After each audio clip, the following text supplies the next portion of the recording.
Welcome, everyone, to Goodnight and Good Game, your source for geek news for the weeks that were. I'm your host, James, and with me, as always, is my wonderful co-host, Hector. Hello. And our fantastic producer, John. It's me. This week on the show, after the news, we are going to finally talk about the absolute DC universe and why you should be reading these fantastic books. Yeah. Before we start, don't forget that you can head over to goodnight.gg, where as a patron of our show, you can suggest topics for us to talk about. Also, as a patron, you get access to our off-week episodes. We are now into Season 2 of Tales from the Crypt Watch and Recap. By the way, we are going to be, as of next episode, wrapping Season 2. Yeah. And it's only $1 to join our Patreon and listen to these episode by episodes as you watch along with us.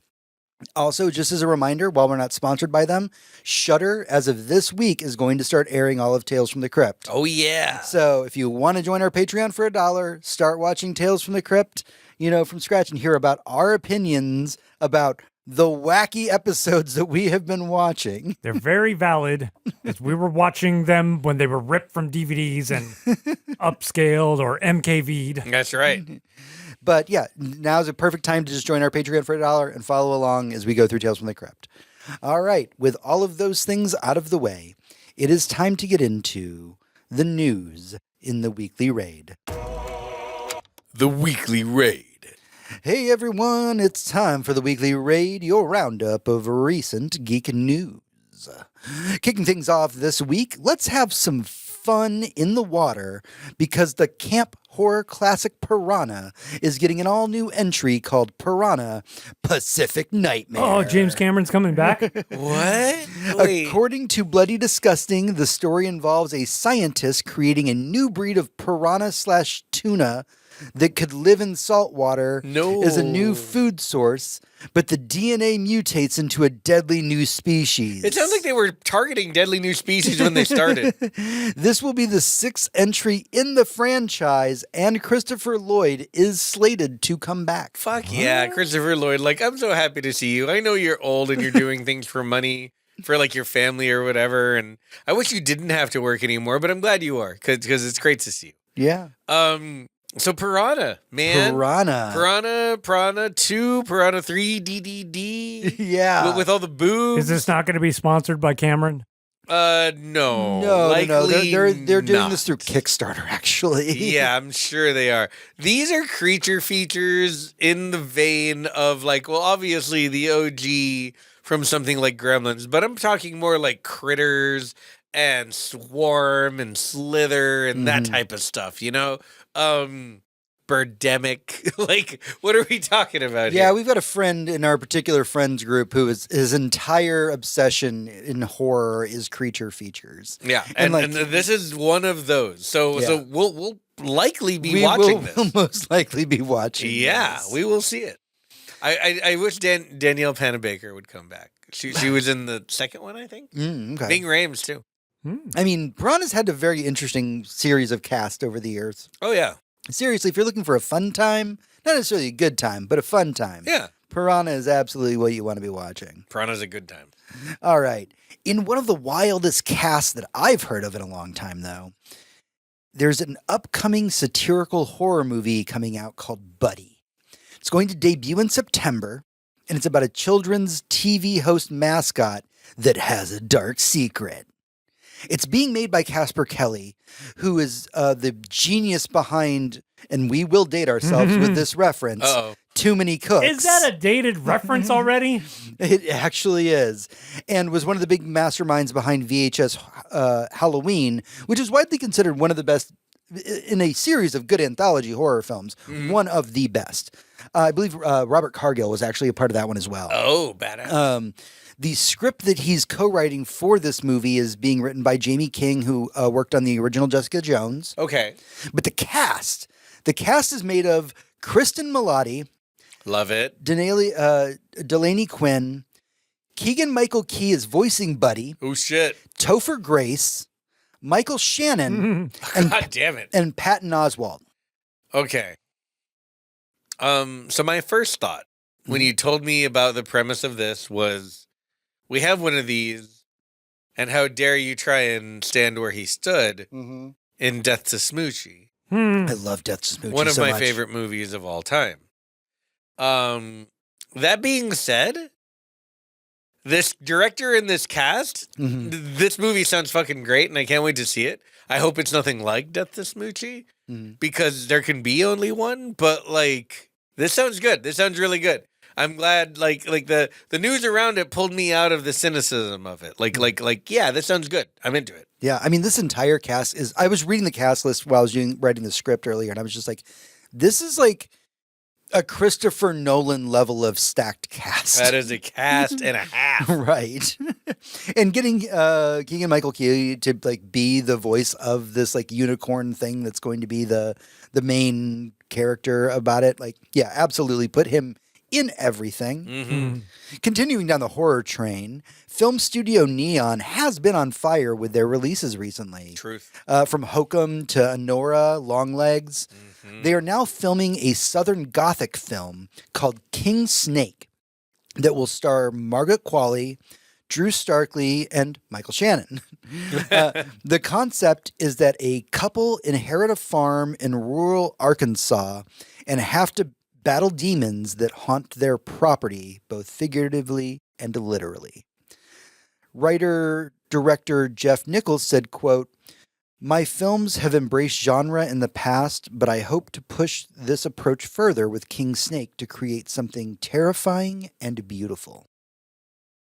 Awesome. Yeah, sounds fucking great.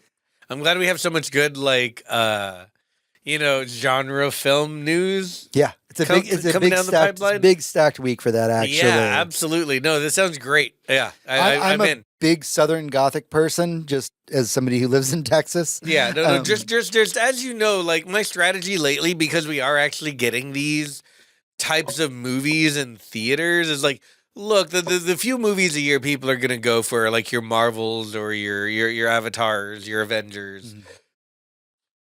Maybe something tertiary here and there if it has enough star power. A Christopher Nolan movie about An Odyssey, perhaps. The Odyssey, for that matter. But when it comes to stuff like a movie we watched last night, which was They Will Kill You.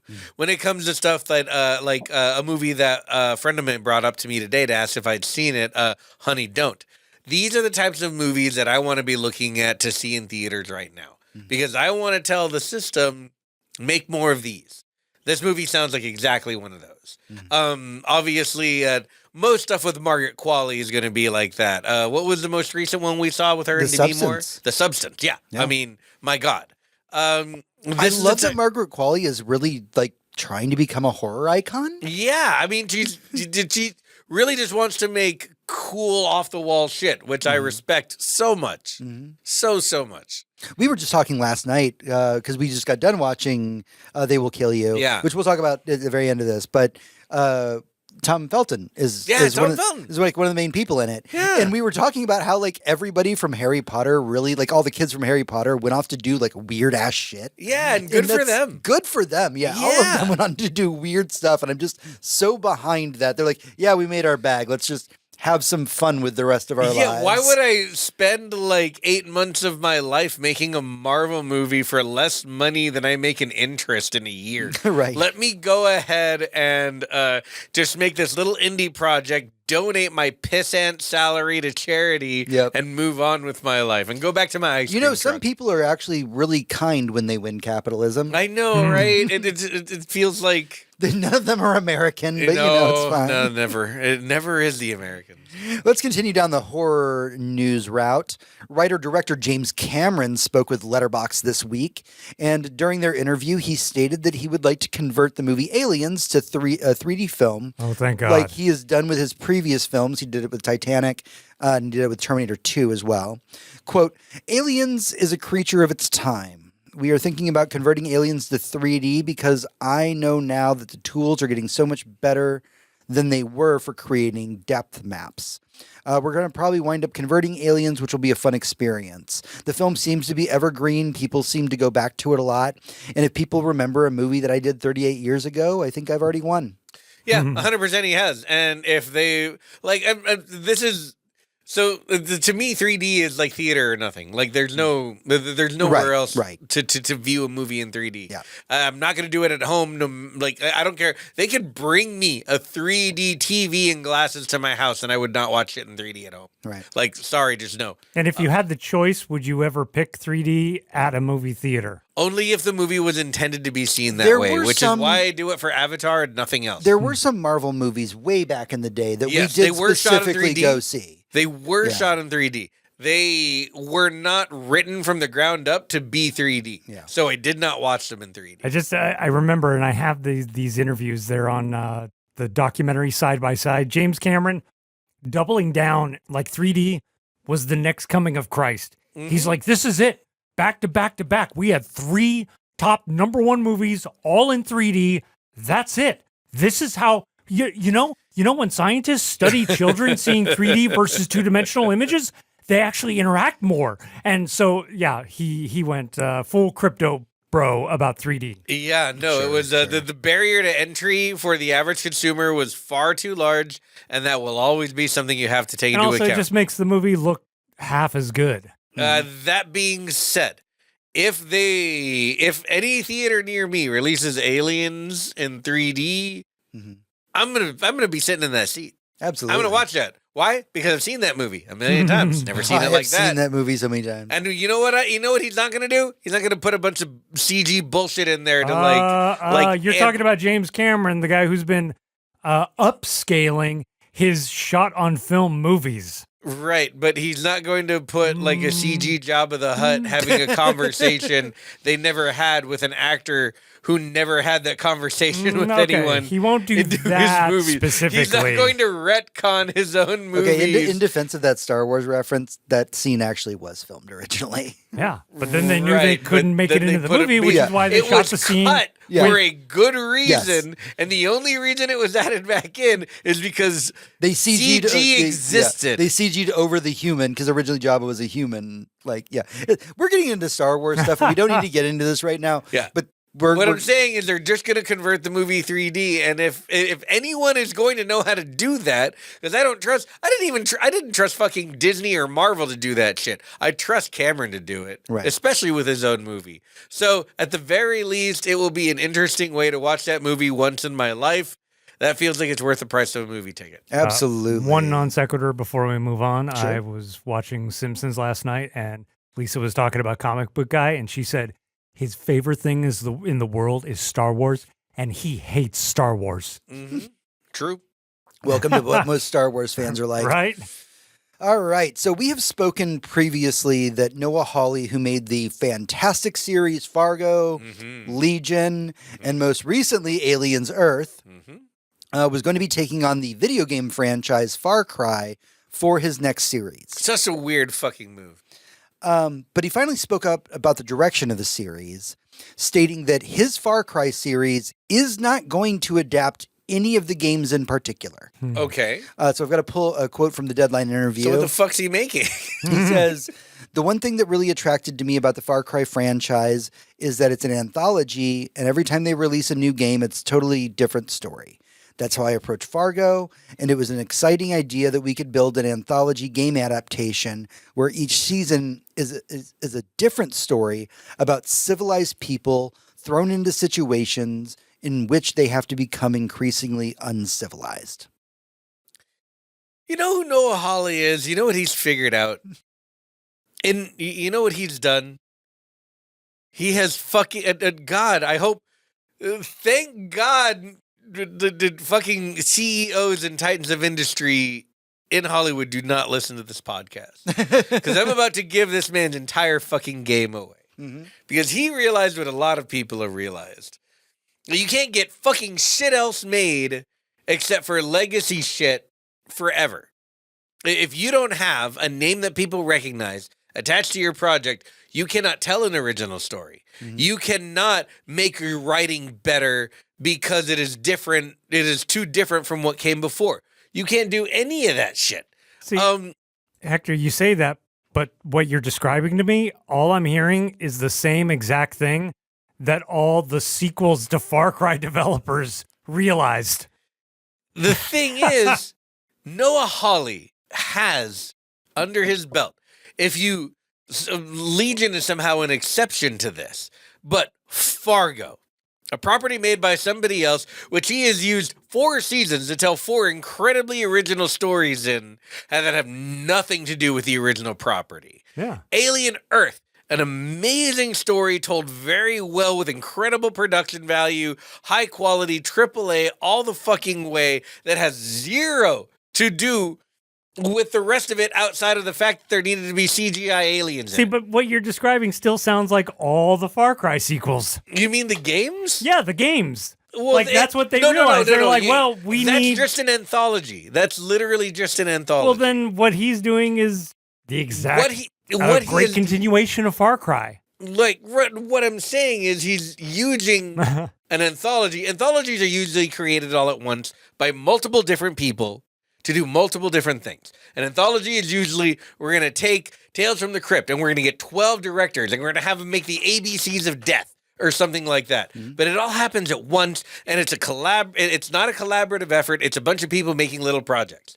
This is literally Noah Hawley doing entire series of anthologies by himself so that he can tell his own fucking original stories. Mm-hmm. He's made his whole career out of it, basically. I mean, also, that sounds like every good show I've seen the last decade. Yeah, because it's the only way to get it done. And most of the good shows I've seen in the last decade are by Noah Hawley. All right, wrapping up movie news this week, Paramount announced a Call of Duty movie sometime back that's supposed to come out in like 2028. Hooray. But this week, according to The Hollywood Reporter, a Battlefield movie has now been pitched to Apple and Sony. This isn't the first time that a Battlefield movie has been pitched, or even a series, as a potential project. But this time, Christopher McQuarrie, who made the Mission Impossible series, will write and direct it, and Michael B. Jordan will be producing it and possibly starring in it. Hector Wise is a bad idea. Hold on, real quick catch up. Has there been a Call of Duty movie already? No. Mm-hmm. Okay, and there has not been a Battlefield movie yet? Certainly not. Okay. Nope. But they're both in the works right now? Yep. Yeah. Okay. A long time ago, when America was a very different place, idealistically, we really fucking loved a good war movie. We really did. Call of Duty and Battlefield are very fucking ooh-rah, military gun-ho, we're on the side of right, we're gonna save the world with, tanks and shit type video games. And they're video game-ass video games where you get a high score for shooting the enemy with your guns. To me, this doesn't translate into a movie at all, especially not a movie directed by Christopher McQuarrie. Yeah, there are stunts and wars and all kinds of cool shit in all of his movies, obviously, but most of his movies, to be honest, these days have been just about Tom Cruise. Like, they're just about Tom Cruise, the actor, doing cool shit. That's what his movies are about. This is nothing like that, and I know the guy knows how to write action, and big action, and military action, the way that Michael Bay knows how to. But, there's nothing here. Nobody who isn't fucking money-pilled would say, let's take Christopher fucking McQuarrie and Battlefield, the second to third best war franchise on the internet, and let's just smush them together. Nobody who isn't reading a spreadsheet comes up with that idea. Because that's such a stupid, brain-dead fucking idea. I mean, let's take something super, super popular, right? A few years ago, Barbie, the movie Barbie, right? And let's take an incredibly Oscar-winning, acclaimed director that people flock to that aren't necessarily in the same wheelhouse as the Barbie movie, so that we can get two groups of people together, right? Yeah, so let's get Barbie 2, directed by Quentin Tarantino. Because on a spreadsheet, that looks like a great fucking idea. And anyone who's ever seen a film, any film, Boss Baby, any film, knows how fucking stupid that is. That's what the idea that someone just has to make a Call of Duty movie is already too stupid to be working in film. IMO. Because it's not a thing about telling a story. It's not what film is about. Yep. At all. It's special effects. The whole movie would be special effects. There's a reason why when we talk about the history of video games and war movies, Call of Duty has never been made into a movie specifically because a lot of the most famous things in Call of Duty are very controversial. Also specifically stolen from other movies. Yeah. Let's not forget Call of Duty started as a Saving Private Ryan simulator. Right.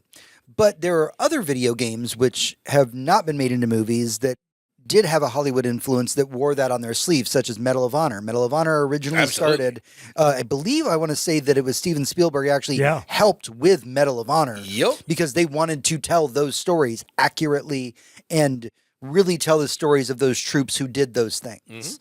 Whereas Call of Duty, like, they didn't really care. You got to be superpowered, right? Battlefield, if you're unaware, for the most part, Battlefield is a game where it's a 64-person lobby where we all run at each other with guns and shoot each other. Yeah, no, it's more of a sim than anything else. At least in the best of times, it is very much you are one one nameless soldier on a battlefield, doing your best with your squad to push forward and control space. Yeah, that is all it is. Right. And I don't understand how that translates into a movie. I really don't. Well, we'll see how it goes because we're going to have the battle between Battlefield and Call of Duty coming out over the next several years. God, I hope they both come out in the same summer, and I hope they both flop. All right. We've talked enough about movies. This is way more movie news than we usually talk about. There was a lot of good stuff this week. Let's move into game news and talk about what's new over at Microsoft. So first off, the new Xbox CEO, Asha Sharma, spoke with GameSpot about her vision about where Xbox needs to go next and stated that they are going to consider changes to their stance on being on having exclusive titles. If you've been following game trends recently, you'll know that Xbox has taken a stance of kind of our games on every platform. Right. Because of that, things such as Xbox console sales have really dropped considerably. So they went on to talk about how Xbox consoles are going to become a bigger priority again. So I've got a quote here saying that Xbox will be built to be affordable, personal, and open. We'll be offering flexible pricing so it's easy to get started and keep playing. The experience will adapt to you, letting you customize how you play, helping you find what you love, and connecting you with the right people. And we will be open to all creators, from individuals to the largest studios, giving anyone the tools to reach a global audience and keep their games growing over time. So very CEO kind of statement. Yeah. But let's dial this back in because Xbox really did for a long time say like, oh, well, if we put our titles on other consoles, we'll make more money. Yeah. So let's talk about so I don't know if you have it in the news or not, but this same CEO this week also said that they were going to eliminate things from Xbox that fans no longer wanted. Let me jump into that real quick, and I'll let you just tear ass through all of this then. So next up, I actually had on here that Microsoft announced that they are restructuring their leadership at the top of Xbox in order to get the brand back on track. The first big moves since the shakeup is that they are going to pull Microsoft Copilot AI completely from the Xbox ecosystem and from their mobile ecosystem. Yep. Quote, you will see us begin to retire features that didn't align with where we are headed. We are going to begin winding down Copilot on mobile and stop development on Copilot on console. She said that Xbox needs to move faster, deepen our connection within the community, and address friction for both players and developers. Today, we've promoted leaders that help build Xbox while also bringing new voices to help us push forward. This balance is important as we get the business back on track. So. Also, fuck Copilot. Did they say that? I mean, no. Well, here's the thing.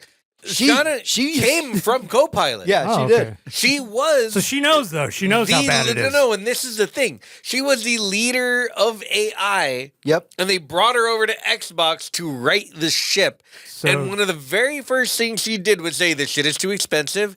There's no reason for anyone to buy it. And it's full of bullshit like AI. And I was there. Trust me, it sucks. Yeah, Direct it does. And all the people that she just brought in, the people that were promoted in Xbox, were all pulled from those AI divisions as well. Yeah, and let's please understand that if anyone knows how much AI sucks, it's the fucking People leader of doing it. AI at Microsoft. Man, that's kind of who's nice of her, though. I She don't need saved her this in my teammates. product if I need my product making money. Look, here's the thing that Microsoft seems to be slowly figuring out because they have a CEO who's not fucking billionaire pilled and just trying to make line on spreadsheet go up with the best numbers they have in front of them, but who like wants to sit around and see what customer and behavior is actually like and what they want and what we should be giving them. The reason Sony does exclusives is because they're making big exclusive games. They're the place you go to for the prestige projects, the Christopher Nolans of the world, the stuff that you can hang your hat on and say, this is going to make a ton of money. They got, that Sony Santa Monica, they got Housemarque, they got like a Naughty Dog. They have a dozen examples of like, we have games that you can only get on PlayStation, and these are isn't this the reason you're a gamer? Mm-hmm. And Microsoft gave all of that up to be like, look, we're everything. We're a phone, and we're a computer, and we're a laptop, and we're a toaster, and we're your watch. But it's all an Xbox. You're an Xbox. I'm an Xbox. Like it got so fucking silly that they brought someone in to just be like, okay, well, this is too expensive, and that will never make money. And if you ever want this to last, we have to stop doing that and stop doing this. And it's going really well. Look, if I was going to build a brand new console and get anyone at all to buy one, here's what my marketing would be. Why do you play video games? You're a gamer, right? You want to play games? Here's what my company is doing. Yeah, we have hardware. And maybe it's impressive, maybe it's not. Maybe it's more Nintendo style. Like, hey, it's portable, and also you can play it, at your leisure, and it may not have the best graphics, but it'll have good games, because that's literally how Nintendo has always existed. That would be the strategy. Good games. I would show people like, here's what we're doing for developers. Here's how we're helping them understand our console and our technology. Mm-hmm. Here are the grants we're giving them. Here are the ones we're investing in because we think they have really good products that you can only get on my platform. Like, this is the only way to fight this fight. Sony has always known this. Microsoft used to know it. Nintendo literally refuses to compete with anybody because their own ecosystem is working very well for them. And you know what? I respect that. Mm-hmm. I really do. It is aside, all other Nintendo shit aside, the good and the bad, I really respect their business model. Mm-hmm. And the fact that Xbox has a chance to like do something similar seems really, really smart right now. I never thought I'd be like, hey, let's see what Microsoft can do with this whole Xbox thing. I've never said that before in my life. But these seem like good directions. Mm-hmm.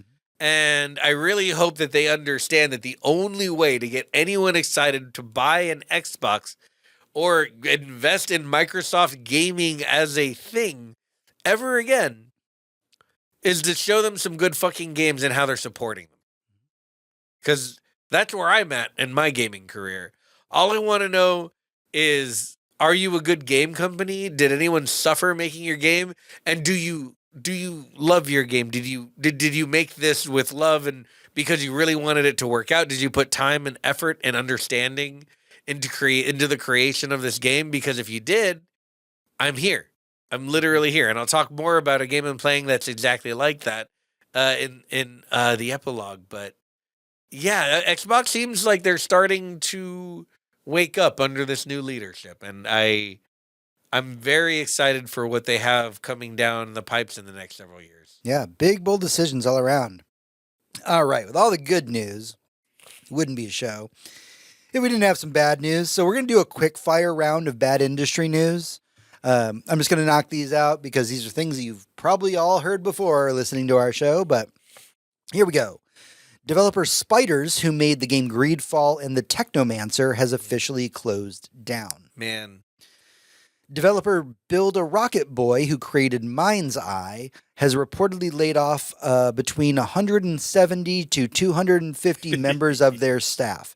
This comes on the tail of legal action being brought against the company for installing surveillance software on users' machines without the staff's knowledge.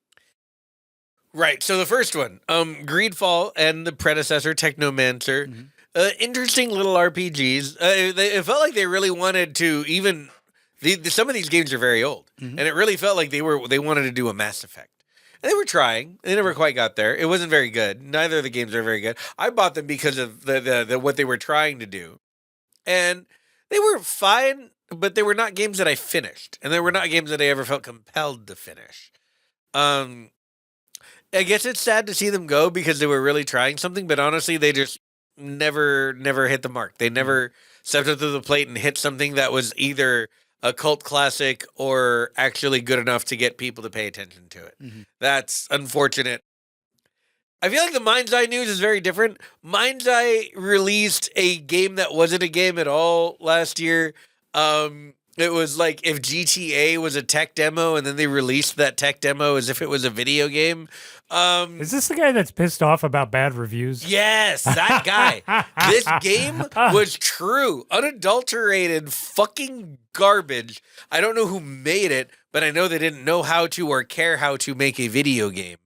And then he went fucking Delta Brain, goddamn conspiracy theorist on the internet. He says saying, he's got receipts, bro. Yeah, they were being sabotaged either from the outside or from the inside, and there were people mass harassing their video games online, and he feared for his safety. And it turns out they were installing surveillance software on their employees' personal devices at home.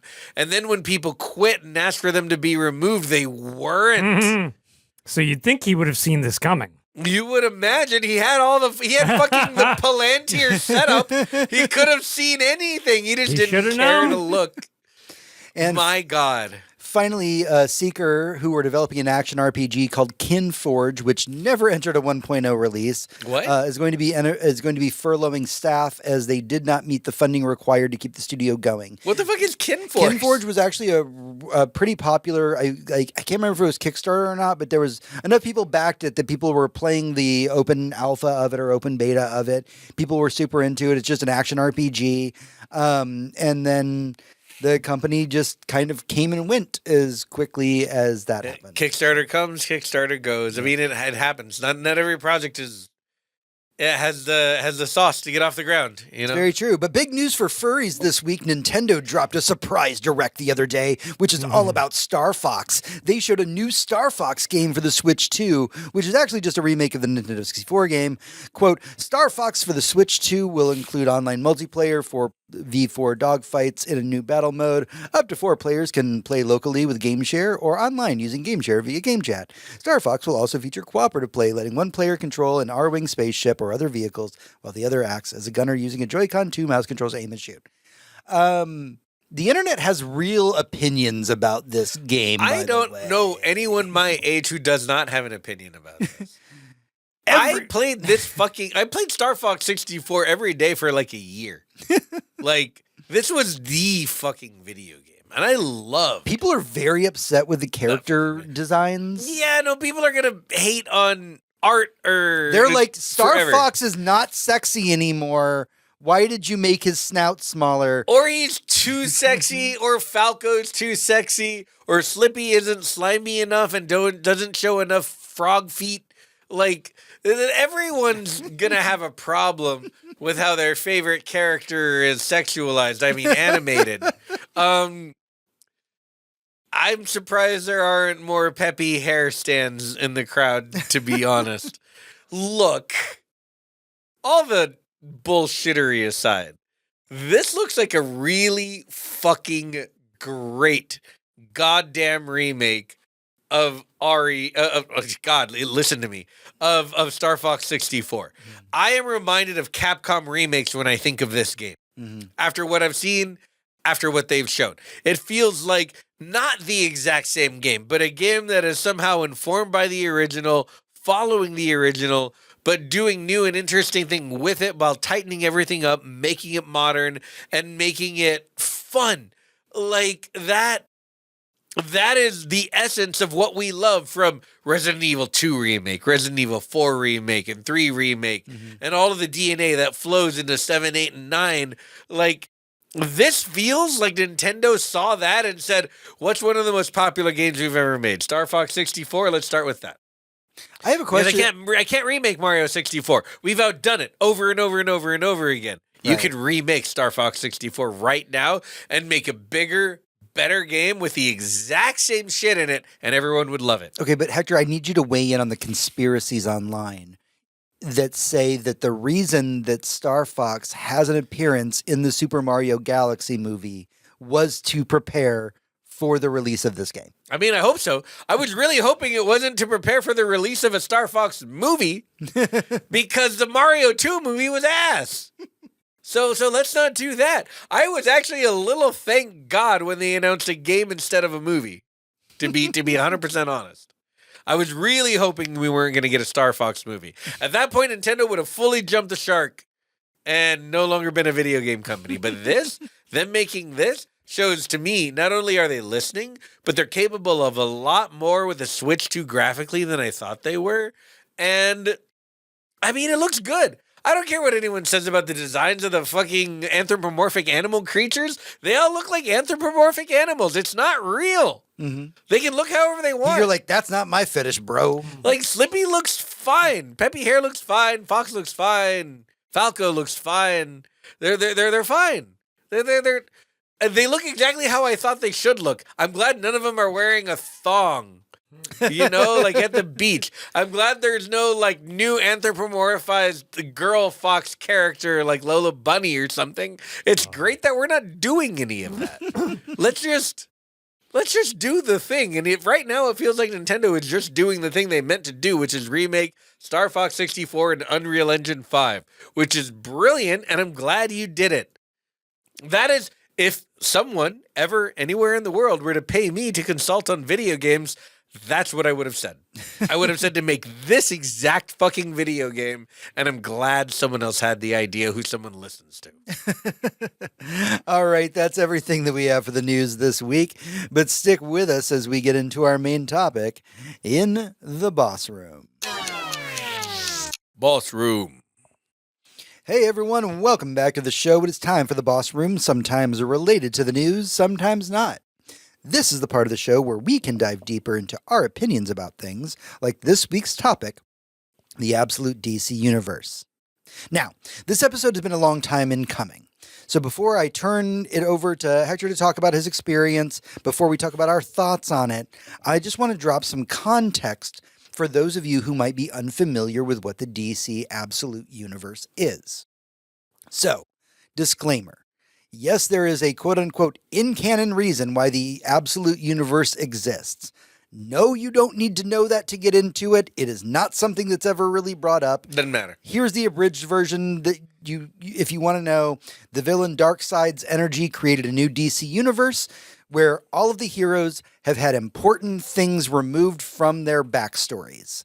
This universe explores what those changes did to the heroes that we know and love, and everything has kind of a horror twist to it all. So, some of the changes in the absolute DC universe are: Batman is not an orphan or a billionaire. His friends as kids are many of the people who will grow up to be in his rogues gallery. Superman was raised on Krypton and not raised by the Kents. He's got an AI suit that protected him on his journey to Earth after the death of Krypton, and he's like a teenager, early 20s at that point. Mm-hmm. In Absolute Wonder Woman, Diana was raised in hell by Circe instead of Themyscira and has no support or connection to the other Amazons of the world. Absolute Flash is Wally West and is not connected to the Speed Force. He is extremely reckless. He is a literal child, not a scientist, and does not have the usual Flash family to keep him in check. Absolute Martian Manhunter is not a Martian named John Jones who came to Earth. This is a psychological horror book where a FBI agent named John Jones is possessed by a Martian. And by the way, this book is absolutely insane, and most of us still don't understand it, and it's still going on, and we love it.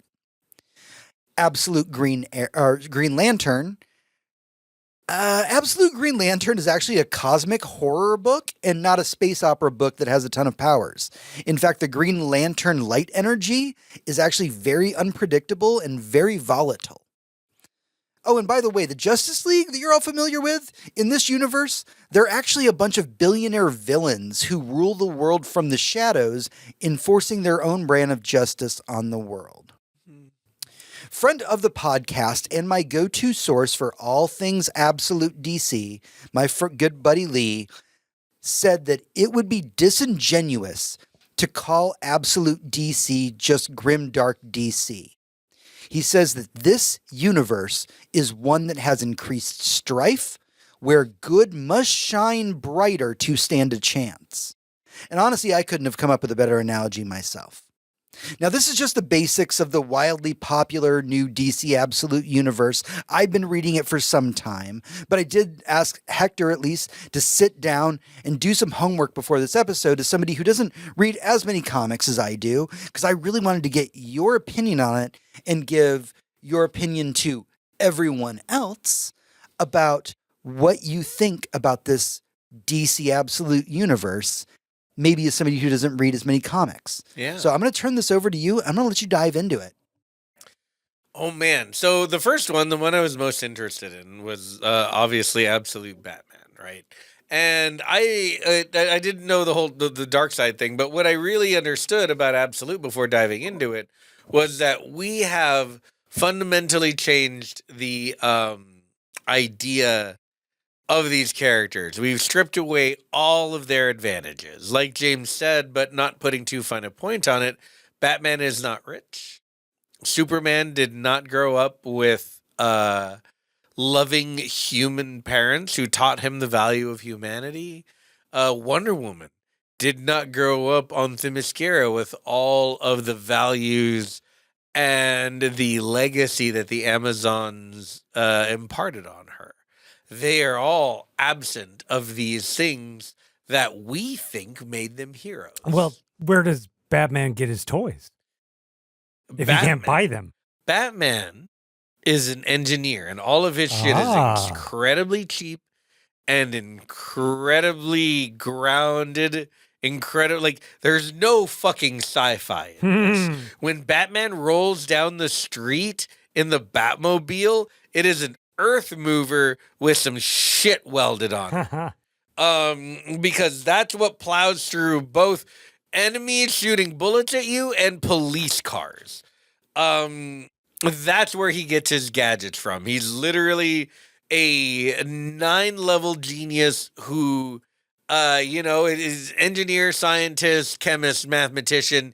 He goes in and he makes things that can help him do Batman shit. And it looks very different from any other Batman has ever looked. He tried being scary. He tried making up a bunch of really cool sci-fi toys, and none of it felt right to him. And he just went down to brass tacks. He literally has his bat symbol, the shape on his chest, has a handle coming down to the to the middle of his torso. And when he grabs it, it pulls the bat symbol off of his chest, and it's a fucking battle axe that he uses to fight crime with by hitting people with a fucking battle axe. I think one of the things that, as you talk about Batman a little bit, that I do want to cut in and mention is that while Batman is not a billionaire, he is a blue-collar worker. Oh, yeah. Very much so. He's somebody who grew up in Gotham, even though he's not an orphan. Right.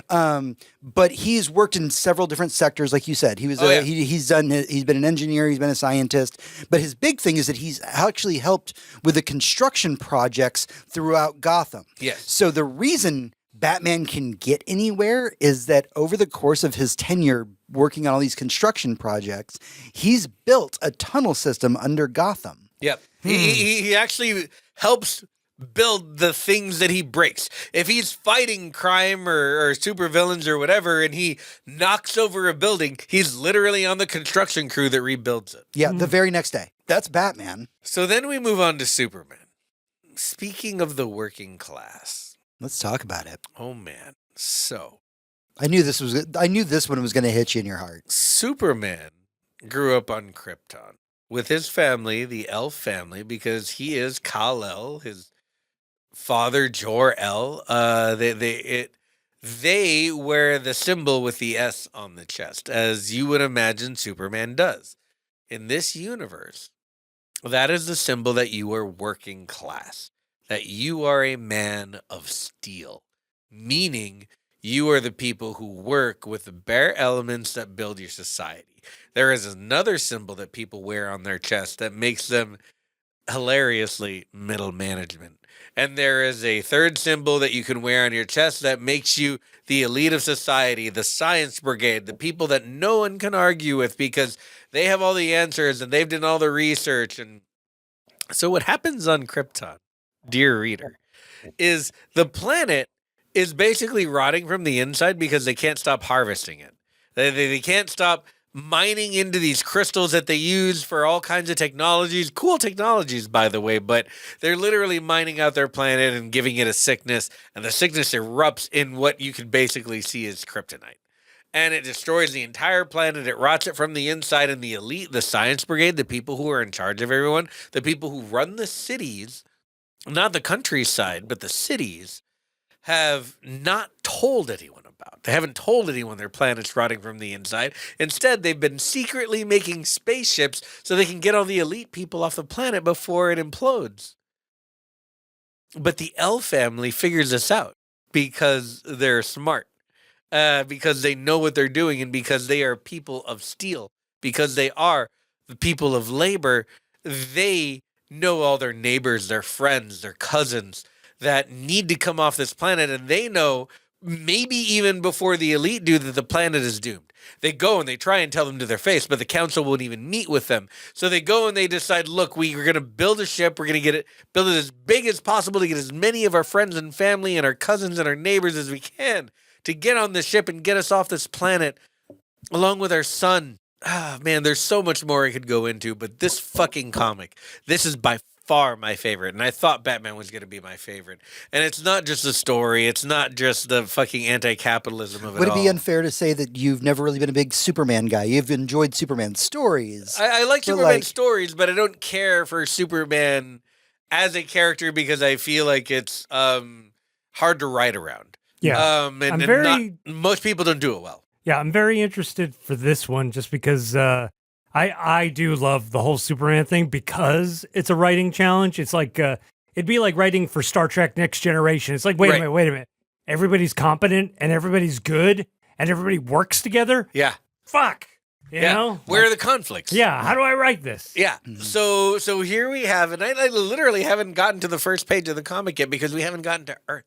I'm just talking to you about Krypton and the fact that by the time Kal-El left Earth with his parents in their evacuation ship and was, as far as I know so far, the only Kryptonian to land on Earth, in the midst of all of this, he was a teenager and he landed knowing that his entire society betrayed him.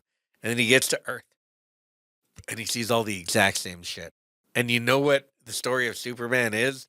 In the first 5 issues of the story, it's him in Brazil and Venezuela and Ethiopia and Botswana in the mines with people who are forced into indentured servitude or whatever the equivalent is under capitalism.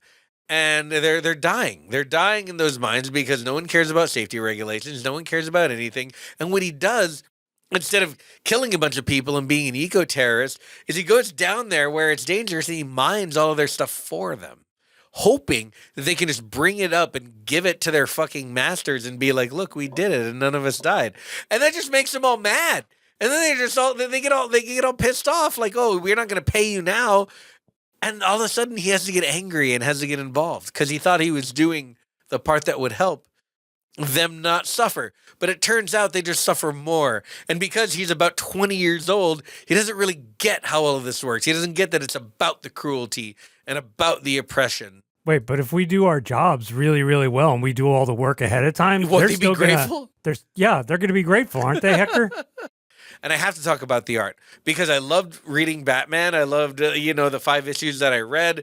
I thought the art was amazing. I love the way that Batman was depicted because I hadn't really seen him that way before. But Superman, holy fuck. It was like looking at a whole new world. I could see color again. There was color. Bro, wait till The you read Martian fucking- Manhunter. The fucking things they do with the reds of the cape and the AI suit and the flourishes. I feel like I'm reading Spawn, man, but like Spawn now. Like it looks so fucking good. It looks so good. Yeah, Absolute Superman, easily my standout favorite of the bunch. Like, what if Zack Snyder wasn't a little bitch? And I'm going to go back to that quote real quick that Lee had given us when talking about this universe, where he said that this is not a grim, dark universe, that this is a universe with increased strife, where good must shine brighter to stand a chance. And every bit of Absolute DC is exactly that. On the surface, it's so easy to go, oh man, Batman's like 7'5" and wields an axe. And there's an entire issue of the Batman, of Absolute Batman, where he just beats the shit out of white supremacists. Like, that's a whole issue of the comic. And it's easy to see that and be like, oh man, it's just like grimdark. They're just making it even more evil. But if you absolutely sit down and read Absolute DC, you will understand that what they have done with all the characters in Absolute DC is do the one thing that people have complained about DC Comics about for so long. So oftentimes when the nerds, we being the nerds, get into debates about whether like Marvel's good or DC's We are good. and we do. Right. Is it Marvel? Is it DC? Blah, blah, blah.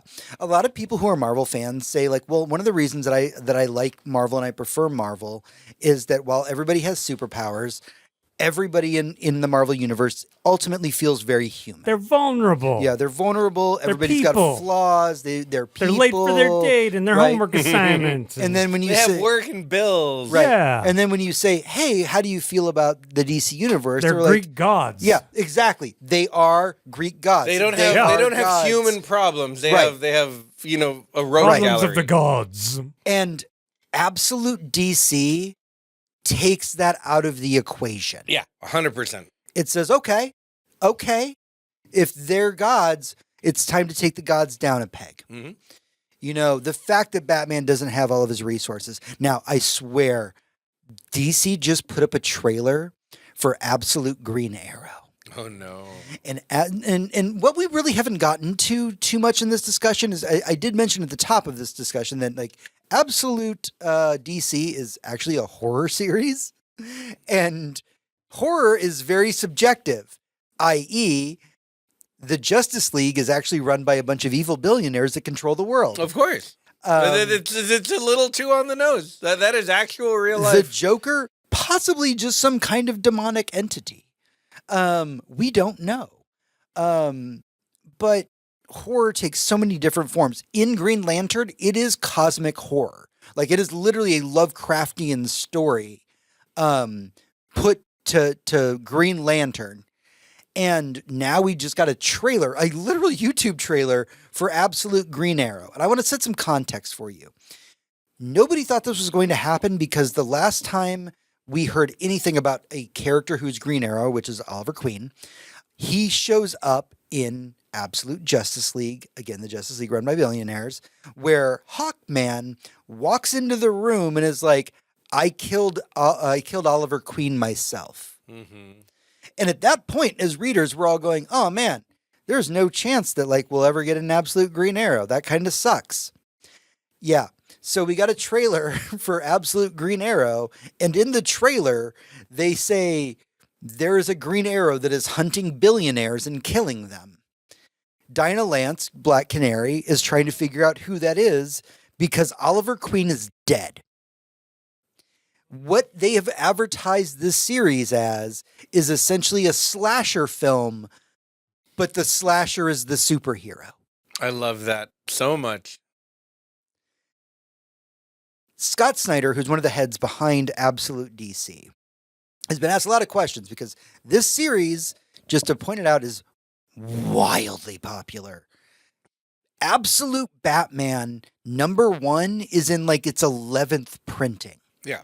That is unheard of in the comic industry. Like, it was in its 11th printing by the time that the first trade paperback of Absolute Batman came out, meaning there was no reason to buy Absolute Batman #1 when you could buy the trade and people were still buying the single issue. No, feels like a piece of history, and I understand why people would want to own it. You guys might resent the reference, but it's going to come up. This really does remind me of the Ultimate Marvel Universe, where like You're not wrong. Ultimate Spider-Man #1, like that was a huge fucking seller, and it was a well-told story. Yeah. And no, you're absolutely right. Like to that end, there's very much similarities in that they are alternate universes that are wildly popular. Scott Snyder has been asked a lot about, well, you know, we want more. We want more. Give us more absolute DC characters. We have a whole list. We as fans want to give you a list. And Scott Snyder and the other team behind Absolute DC said, look, we hear what all of you are saying, and we are excited for those things too. We take everything an issue at a time. Smart. This universe is only built out so far as we are sitting down and planning a few issues in advance. They are not sitting here resting on their laurels saying that Absolute DC will exist forever. What they are doing is talking to all the writers of all of these different comics and saying, hey, do you have a story arc for me? What makes your Green Arrow different than the normal Green Arrow? Mm-hmm. What makes your Batman different? What makes your Superman different? What makes your Wonder Woman different? Only, by the way, recently in Absolute DC have we had the first crossover.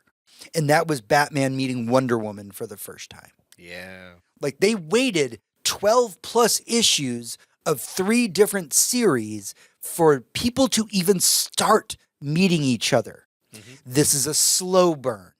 This is a story-based story. Like, it is not meant to just be a cash grab. They realize at DC they have something special with Absolute DC. If you look, by the way, at the number charts over the last 6 months in comic book sales, like, I want to say something like 6 or 7 out of 10 of the top 10 are all DC comics. And the ones that aren't Absolute DC are Matt Fraction's run on Batman. Right. The man who brought us the fantastic Hawkeye series. Yeah, lots of quintessential series come from Matt Fraction. And everyone's going to follow. Whatever Matt Fraction writes will be there. If he writes fucking Candyland, they're going to be like, I want to read fucking Matt Fraction's Candyland. And one of the reasons I want to mention this is I didn't put this in the news, but this week was Free Comic Book Day. I did not go. But if you've never been to a Free Comic Book Day, you should. You should. Like, especially like if you have kids and they're interested in getting into comics. Free Comic Book Day once a month, your local comic book retailer. Take the kids to the comic book store. It's free comics. But for 2027, Scott Snyder is obviously the person writing Absolute Batman. Matt Fraction is writing the mainline Batman comic right now.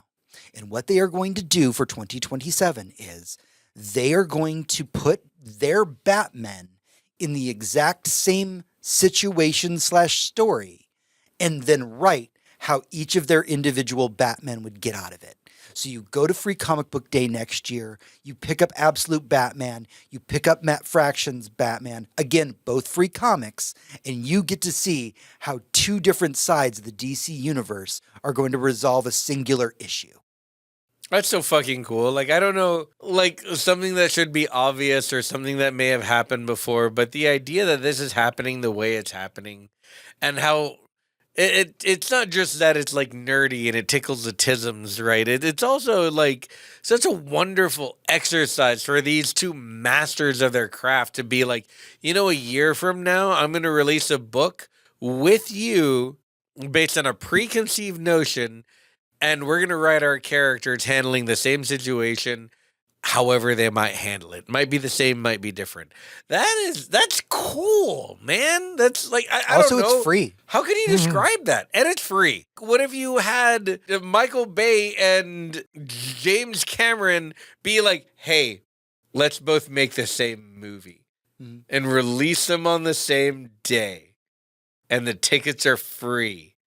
And it's like, it's not the same movie, but it's the same idea.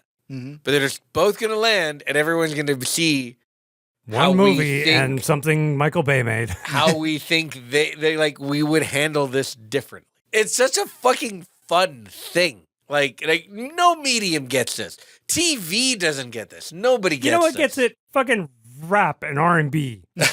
All the remixing and the team ups and like that's what I wanted to see in rock and roll my whole life. And I'm like the only you're people talking doing that about are R&B. you know, like beef and legacy beef and side beef, and to be fair, it's all real, and at the same time, it's all kayfabe. Right? Yeah, So- the same way that wrestling is. So I want to jump into a couple of questions for you, Hector, because you read some comics, Yeah. but not as many as I do. Handing you the Absolute Universe was really me wanting to see how you felt about it. Do you feel like you're missing anything, not having read a ton of DC, but getting into the Absolute Universe? Nothing whatsoever. Honestly, since all the stories I've read so far have started at the beginning, like I could have literally not known who Batman is, who Superman is, who Wonder Woman is, and I wouldn't feel like I was missing anything.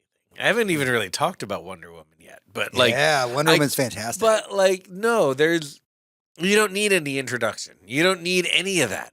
If I was in possession of a, say, 11-year-old who, as creepy as it sounds. What are you doing with an 11-year-old Hector? I'm giving him comic books. You don't know what they eat. I know they eat comic books. Oh. If I were in possession of an 11-year-old and I wanted them to get some culture and I was like, here is Batman, Wonder Woman, and Superman's absolute one. I know you've never read a comic book before. Here's where you should start. I feel like they would grow up good. I feel like they'd be like, you know what? Fuck billionaires. You know what? Yeah. All power to the people. You know what? I would rather write something for myself and have a computer do it. I would rather do research than just trust what everyone shoves in my face. I would rather know who I am in my core than be told, which is the story of Wonder Woman, which is the one that I'm going to end on. The one, to be fair, and I'm going to start with this, I liked the art for this one the least, only because Superman's was so fucking good and Batman's was so differently interesting enough. And it's not bad art. It's not bad. But if you had to rank I'm them, going to get there. It's not bad, but I liked it the least. Not only were the characters drawn kind of simply, but so were a lot of the monsters, and I was just kind of like, okay, that's fine. But what really struck me about Wonder Woman was how much they were making Wonder Woman into what she always was. Wonder Woman before this, grew up as a child. Royalty. Royalty, exactly. Fucking royalty. Princess fucking Leia, but before Princess Leia was badass. Old Princess Leia. The royalty just like out in the world. She's like, of course things are like this. Why wouldn't they be like this? I have all the education. I know all of the things. I know all the philosophy. Why are human beings acting this way? Why are you being so corrupt? Why are you being blah, blah? I will stop you. And I'll pretend to be a nurse because anybody can be a nurse if they just say they're a nurse. By the power of my fucking I don't have any balls. By the power of my not balls, I will fucking make you act right. And then that is Wonder Woman, and I'm not giving it any shade. I think it's great. her bondage lasso. Yeah, the bondage lasso that makes you fucking tell the truth. You do love mommy, don't you? You do love mommy, don't you? Yes, I love it. Love it all. Even a little bit by what's her name from the movies? Like it's good. Yeah. Gal Gadot. The only DC movie I liked. Yeah. But in this comic, Wonder Woman is just Deanna, and she was sent to hell as a baby to be raised by someone else sentenced to live in hell. Yep, Cersei. raised by Cersei. One of the most powerful witches in all of the Greek apophic canon, who raises her in hell. And the thing about Deanna is that she can instinctually just talk to all the critters around her. And yeah, there's a lot of weird, horrible, flaming monsters in hell. And they all just kind of sleep soundly next to her because she understands them and she talks to them and she reasons with them. Would you compare it to A Good Place Hell? No, not at all. No. It's a horrible place that these two women are making a home because they have no other choice. Yes. That is what they are. They live in the wire. There are drive-by shootings every fucking day, and sometimes their house catches bullets. But you know what? Dinner's on the table every night, and their kids are taken care of, and they did their homework. Yep. That's who those guys are. That's who Deanna and Cersei are. They're down there living the life. They're prepared for where they live. They're prepared for what they are. Cersei is always preparing Deanna. She's teaching her to be a witch, but also she knows that she's a warrior. But the big thing is that Cersei is banned by Zeus. And this is a magic thing. It's not like a rule. It's a magic thing. She cannot say the word Amazon. Mm-hmm. She may not say the word Amazon. Yep. Because Deanna is not allowed to know that she is an Amazon. Mm-hmm. And before we even get any adventure, before we get any of it, before we get, the U.S. soldier being washed ashore, who is the impetus for Deanna's whole journey, or just understanding the world outside of her, before any of that, Deanna comes to Cersei and says, "There's this word that I can't say." And she's like, "Well, what's the word?" And he's like, "I don't know. I can't say it, but I feel like it's who I am." He says, "When you know the word, you will say it. I can't say it." Mm-hmm. And they move through, and eventually Diana is like, "Oh, I'm an Amazon." And she's like, "Yes. What is an Amazon? What are you? What are you here for?"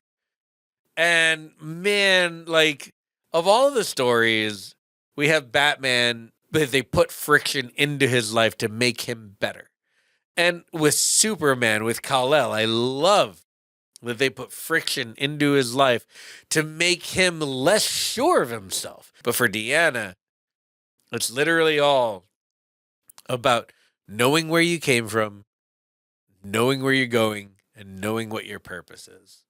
It is wonderful shit, the stuff she does, because she acts with certainty and with the knowledge of what her power is and with the knowledge of who she should be speaking to and when.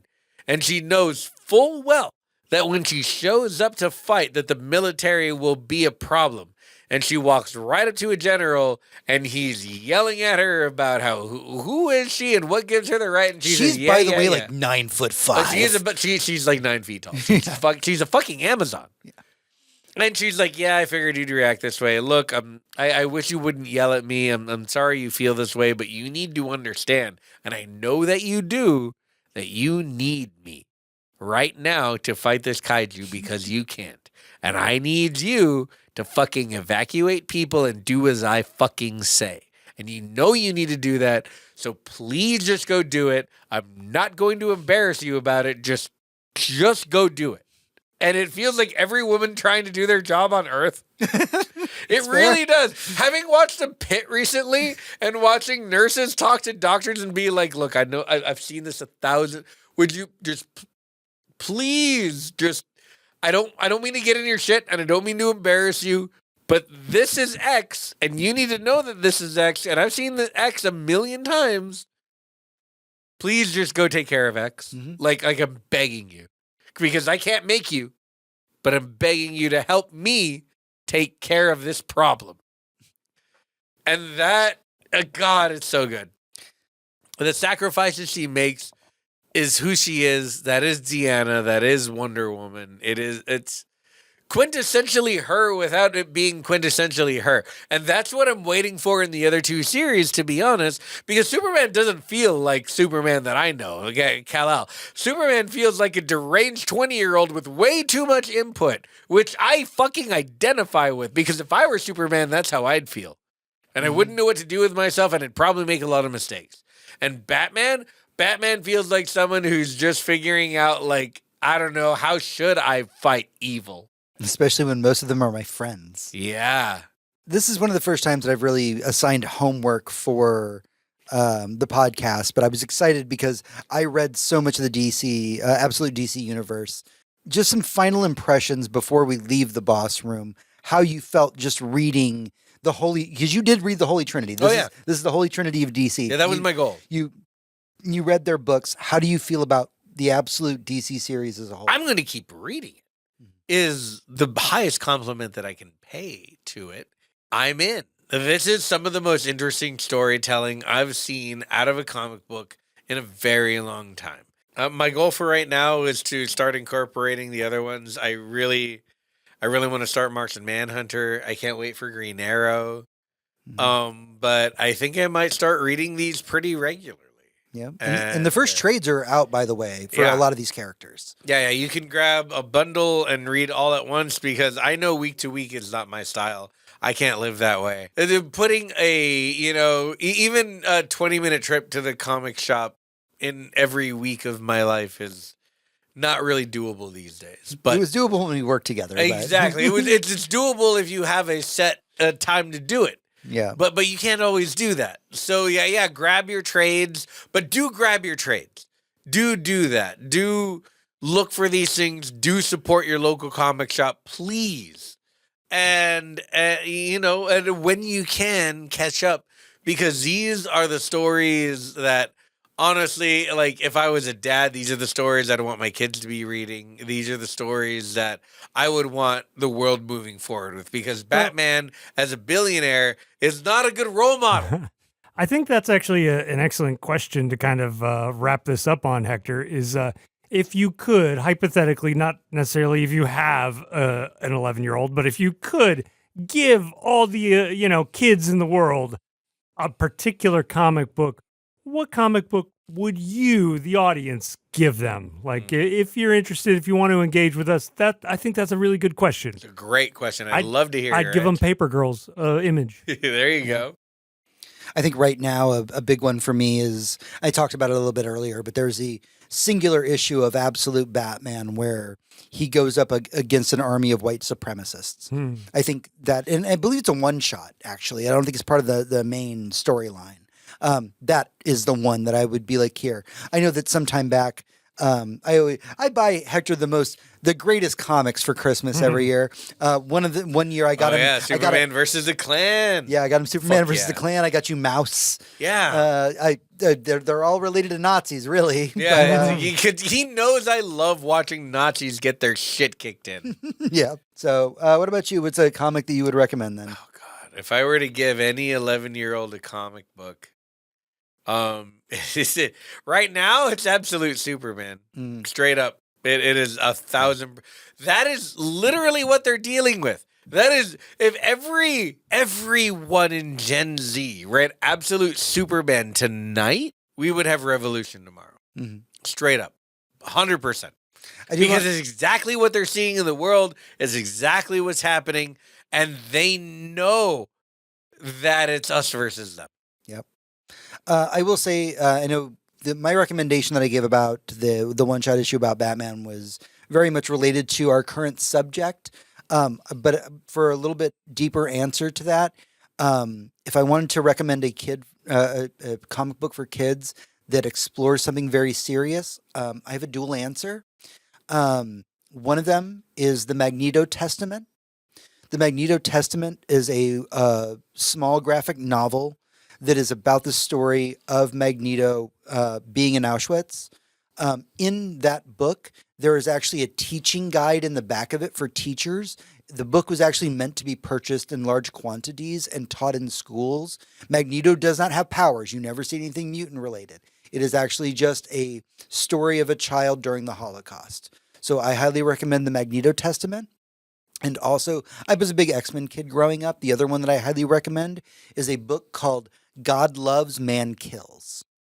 And it was pseudo-adapted into X2, but it's never really been done properly. And that is a big courtroom trial that effectively tries to say that somebody that is different, like the mutants, are not human and should be allowed to be discriminated against. Take those for what they are. I feel like they're two very important comics, and I would really like more people to read those. All right. That's everything that we have for the Boss Room this week. Seriously, give us your opinions about all the stuff that we've talked about, but stick with us as we get into what we've been doing in the Epilogue. Epilogue. Hey everyone, welcome to the Epilogue. It's time to dive into what we've been up to this week, what we've been playing, what we've been watching, what's been occupying our free time, and what has been making us happy. John, what have you been up to? Well, as you guys know, I've been really busy editing. I've been chained to my desk like the last 10 days specifically working on a Pokemon epilepsy episode about when that happened in 1997. But And so to give my brain a break anytime I go to media, I have been getting dumb. I've been dumbing down. So recently I have been going through Bongo comics. I have been switching back and forth between Simpsons and Futurama comics. And the crazy thing is I'm on like issue 12 of Futurama, and they're already announcing like on the back of the comic, like, oh yeah, sorry, the TV series is canceled, but we're continuing the comic, and it goes on for like 100 more issues or something. Love it. And I gotta say, they are fun. The Simpsons gets a little more comic book-y than the TV show. It gets a little more sci-fi, and so that's been fun. And also, I have not technically finished, but as far as I'm concerned, we have finished the story of Twin Peaks. Okay. We spoiler warnings out there for a 20-year-old. Do you finish season 2? Not yet, but Okay. we finished the story. So spoiler warnings for a actually like 30-year-old series that clearly did not care whether you had spoilers or not. Yeah. The dad did it. You know, dad killed his daughter. And it's interesting. It's David Lynch. Right. The question is like, is that what's important? That's not what's important, because you watched the movie and you already knew that. Isn't it, though? I mean, It's he killed super his, not. he killed his daughter If and you- his, if- his I niece. know that's what the show's about, but that's not what the show's show's about. I mean, You need to watch all of season 2 and No. then watch Fire Walk with Me. we are going to finish season 2, and we're probably going to watch You Fire should Walk with really Me. watch Fire Walk with me. And I know all the lore. Yeah, Like, I it's know, not, I know, I there's this- know. It doesn't mean anything. It's Right. gibberish. It is a badly written soap opera that David Lynch was like, I bet I can make some really talented people do really talented stuff with this. And yeah, it feels like a joke. It feels like a smart ass kid with like however millions of dollars it spent to make that show, which is beautiful and well acted and overacted to the point where I'm like, damn, do you really want to put your actors through that every time? Impressive on so many levels, but it feels like a they're gonna watch this and they're gonna love it. Yep. It feels like that. It feels like Okay. a smart ass just So, saying. so to be fair, I have seen movies before that felt like they were making fun of their audience. Yeah. I don't feel like David Lynch is ever doing No, that. No. No, never. not with the tongue in cheek. It's a drama, He but a is comedy, di- but a no, dramedy, he- but not no. really, He but a is soap opera, but a, He is making fun of what he is making. He is making fun of the artifice of the art that he is working within. He is never making fun of you. Really? In the Never, same way that never. something like Once Upon a Time in Mexico or, God, what's another really good one? Just, I Heart Huckabees. Something that's like genuinely making fun of its audience for watching it. It's like, why do you like this? This is shit. They're like, this is... See, but it what feels do you almost even do? worse because in Twin Peaks it's like, no, pay attention to this. This will Yeah. be important, but it won't. Yeah. Watch, they're No, gonna and they're that gonna is talk true. about this forever. There is a lot of misdirection and stuff like that, but it never felt cynical to me in the way that was like, that'll hold those SOBs. It felt not cynical. It felt arbitrary. It felt like So, it doesn't matter, but we're to- going to- stick to to that- it. That's because, and I know this is going to sound fucking pretentious. That's because David Lynch is thinking about what he's making differently than you are. Not that he's better or more genius or any of that. He's just thinking about what he's making in a different way than you feel about it watching it. Also, I just want to point that I'm not going to get into a Twin Peaks discussion right now. That would be an entire boss room. But for the record, who the killer was never supposed to be revealed. And David Lynch was kicked out of Twin Peaks after the first few episodes of season 2. So what you were watching is not David Lynch. Yeah. Season 1 was David Lynch. Season 2 is not David Lynch. There's a reason why he came back and did Fire Walk with Me in the movie, because he was like, no. You're like, I gotta fix this shit. Literally, the killer was never supposed to be revealed. He has been on record and said that. Interesting. So, Twin Peaks. All right. Well, Hector, what have you been up to? Oh man, kind of a lot the last 2 weeks. Let's see. Let's do TV first. I watched Invincible, the fourth season. Oh, the cartoon. Fourth season. Yeah, 4 seasons. 4th season. Yeah, me It's fucking too. Phenomenal. Let's talk about it. The written incredibly well. I'm sure the comic is amazing. I've still never read it. Did they up their animation game? No, it looks worse. It looks so bad. It looks horrible. I literally spent the first half of the season before the story really started going being like, this feels like Newgrounds Flash animation, man. Yep. And I swear to God, like, I still don't take that back. As much as I like the season right now because of how great the writing was and the animation really did redeem itself as it usually does with some like great fight scenes and a few cool, really, really cool scenes here and there. The animation, they're missing a layer or two. There are people who do like, and John, you probably know the name of this way better than I do. I don't know if you've ever done any animation or been adjacent to it, but like there are people who will take a character in an environment and go in and add like lighting and texture and framing and yeah, you gotta have maybe the there's shader. snow in the foreground, maybe there's snow in the background, maybe that casts a highlight, maybe that casts a light here or there. There is none of that in the show. There is zero of that in the show. Oh, The wow. show looks flat. It is. It looks like straight up something I would have. Metalocalypse? Yeah. You know what? That's a really good one. Which was impressive for their budget and their time that they had to make it. And you know what? You know what's impressive about Metalocalypse is that all the fingering is correct. Yes. There is literally nothing else impressive about the animation of that show. That I just show want looks to point like out shit. that this, if you don't know, Metalocalypse is a show about a metal band. Yeah. It's not a hentai. It is not a That's- hentai about fingering. Right. It is a metal show about the Guitarists fingering on the playing guitars guitar. being correct. But anyway, it is a poorly animated show. This show is also mostly poorly animated. I would say about 75% poorly animated. About 25% looks really, really good sometimes because they really took the time to do it. The writing in this season, and again, I never read the comic, but I know that it exists in the comic more so than it does here in the show. The writing was incredible. It was brilliant, and it made me think about things. It made me think about the dynamics of power, the dynamics of diplomacy, about what it means to win by losing, but like also you literally save the life of everything living on a planet just by saying yes to your enemy. Like this show, 1,000% with watching. If you like Invincible, you will still like this. If you didn't like Invincible before, this won't make you like it if you hated the animation. But the writing is so fucking good. The powers at play are so fucking good. The everything about it, I had a wonderful time. Invincible was worth watching. We also recently finished Daredevil Born Again. We're going to do a whole episode about that at some point. We will, but we watched the last episode of the season last night until the new season. Yep. Benton and Moorhead continue to get it the fuck done. Yep.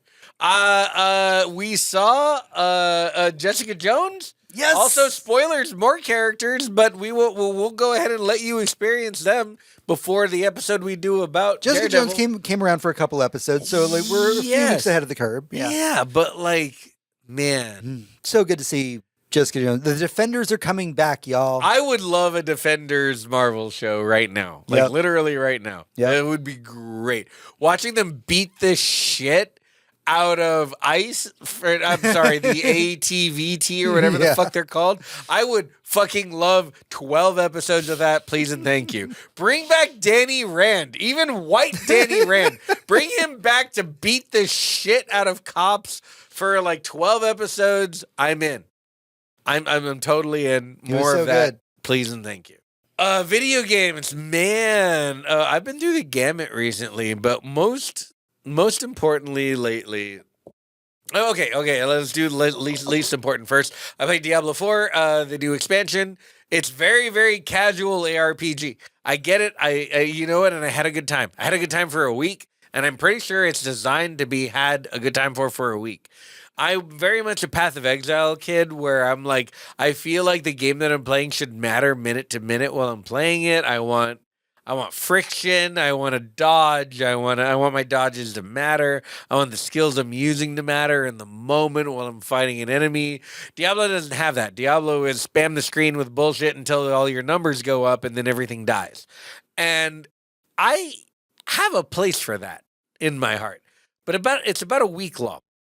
And that's what I experienced. I played the new season because there was a new expansion to Diablo for a week. I leveled a character to max level in 2 days. I started working on the gear with all the complicated, obfuscated fucking systems they have to just make my gear better so my number could go up for about a week. It was fun. It was good. And I'm done.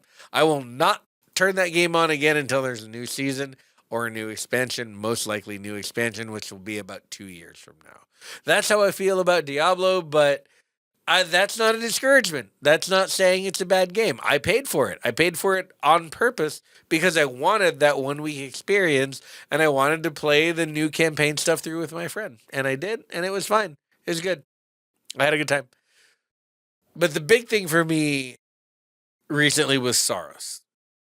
Soros is a not sequel to Returnal, another PlayStation exclusive. Returnal specifically is on Steam right now. Soros is not, and there's actually no plans to put it there. I hope it gets there eventually. It deserves Where is to it? be there. It's a It's a PS5 game. PlayStation exclusive. It's only on PS5 and on the PlayStation Store. This is a Housemarque game. Some people say House Marquee in case that's confusing. I'm pretty sure it can be said both ways. This is a studio that is very, very into shoot 'em ups. Think Ikaruga. Think like Old school bullet hell games. old school bullet hell type games, but it's a third person shooter where you are moving through space in a sci-fi mystery world where everything's fucked up and time doesn't make any sense, and it literally time will dilate right in front of you, and you sit there and you play through this game, and you are by constantly the most handsomest man. by our favorite, our love, our beloved, our darling of all cinema that belongs to Mike Flanagan, Raul Coley. Mm-hmm. God, what a handsome man! So handsome. Yeah, a big fan of his girlfriend show too. Yes, Alana, Alana she's Pierce. great. Yeah, she's great. Yeah. Yeah, Raul Coley, man, is he cool in this game. Man, is he badass. Is he determined to figure out what's going on and search this planet for all of the lost people from their brigade. But let me talk to you about color theory for like half a second, because everything in this game is color coded and every color matters, because if something is blue, I can absorb it. If something is yellow, I have to dodge it. If something is red, I have to parry it. And if I ever miss any of those things, I am fucked in a game that is trying to fuck you constantly because it wants to kill you. But there's this huge sci-fi time traveling story. Think like, oh man, what was the Christopher Nolan one with the time traveling but spacefaring? Like Tenet? No, not Tenet. No, it wasn't Tenet. What am I thinking of? There was a space Inception? station. Not Inception. Not Inception. The space It's station. the space one. the space space one. one. Yeah, with the robot, with the block robot. With a block robot. I think don't it's remember Kevin the name. The Spacey. name was too generic. I don't know Good why job. we can't remember the name of this movie, but that movie, that time fuckery, that's what we're talking about. It's a sci-fi and an infinite amount of time fuckery, but it's also a third-person shooter, bullet hell, not quite Metroidvania, more of a roguelite. God, it was generic. Interstellar. Interstellar. That's right. Yeah. Interstellar. It's Thank you. SpaceTheMovie.com. SpaceTheMovie.com, starring Matthew McConaughey. But yeah, no, this game, I had so much fun with it. I'm continuing to have fun with it. I liked Returnal a lot. This is much better than Returnal. If you thought Returnal was like maybe not a great purchase, this one is a great purchase. If you never heard of it, this is a great game. This is truly a great game. I hope it ends up on Steam someday, but right now there's no sign of that, so you'll have to pick it up on PlayStation. Man, is it good? I have more and more fun with it every time I pick it up. More things unlock, more things happen. Like, oh god, I'm having a really good time. All right. Sorrows. Is that your big one? That's the big one. Okay. For my side of things, I'm playing Nier Automata. I'm not going to really talk about that right now because I'm only on like the 5th ending. Oh yeah, no, you're you're like a baby. Yeah, I'm like halfway through it. The credits have rolled like no less than 8 times. Yep. It's a weird game. We'll talk about that at some point. Yoko Taro. I did watch Invincible. We talked about that. Yeah. I want to talk about very briefly Star Wars Maul. Ooh. If you have not been watching Star Wars That's Maul, on my list. it is the series has just wrapped up. It's a very short series. I want to say it's about 8 episodes. It's Maul Shadow Lord is, I believe, the official title for it. Maul Shadow Lord is a very fascinating experiment. Oh, it's a cartoon. It is. This is a story that is a self-contained story. It really doesn't require you to have other Star Wars knowledge to watch it. You were just watching somebody who is ostensibly evil, who we do know how their end is met. Twice. Twice. But watching them in a very unique environment where they're kind of a crime lord. But the fascinating thing about Maul, and I think this is where the best Star Wars stories are honestly told, is how do I put this? I'll put it with an example. One of the things that makes Darth Vader one of the greatest supervillains of all time is when we first see him, he's a creature of power, of force, an unstoppable like force of nature.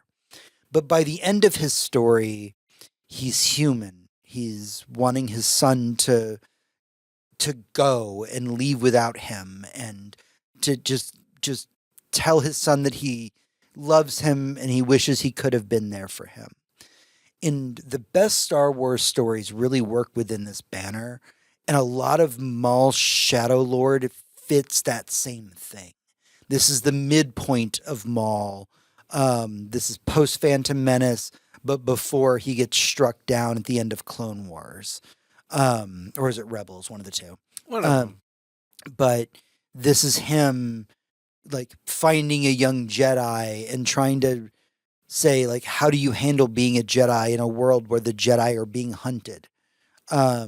Literally, Maul's being hunted because he is what he is. Mm-hmm. It is a beautifully done show. There are shots of Maul's face that look like they are legitimate watercolors. It is a very human story in a lot of ways, even though there is force powers involved. I am loving the fact that Dave Filoni is our Star Wars person, and I'm crossing my fingers that the next decade of Star Wars under his banner is just going to be so fucking good, because all the things that Filoni gives us is fantastic. Yeah.